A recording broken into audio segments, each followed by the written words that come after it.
Hi everyone, I'm Jodie. I'm the MD of Tiny Hunter, and recently there's been some great stats coming out about the power of good creative, which we at Tiny Hunter wholeheartedly believe in, but it's good to see these kind of articles and data online.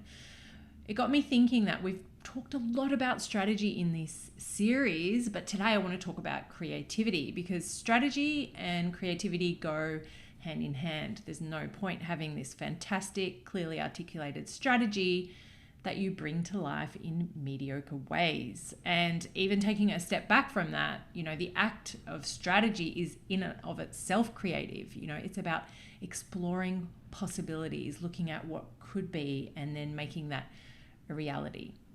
So let's think about some of the key areas where you could leverage creativity to have more impact in terms of your business.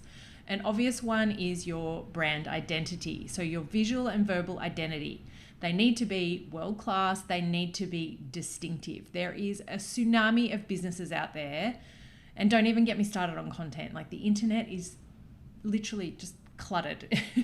It's becoming so cluttered. So how are you going to warrant the attention that you're seeking? You need to be distinctive. Then think about your organization. So maybe you've got a long history that you're really proud of. It is important to think about how you're going to capture that, how you're going to use that story in a powerful way. And it's important not just for customers, but also internally. So how are you going to capture that and build on it for the future? An obvious one is your marketing and your advertising. So, creative ads, world-class ads perform better, obviously, than mediocre ads. You would like to believe that's true. Thank you, data. Maybe you're kind of doing what you've always done. What we like to suggest is do that with 80%, or 85% of your budget, but then use 15 to 20% to be bolder, to try new things, to experiment. Some things won't work, and that's just part of the process, but some things will.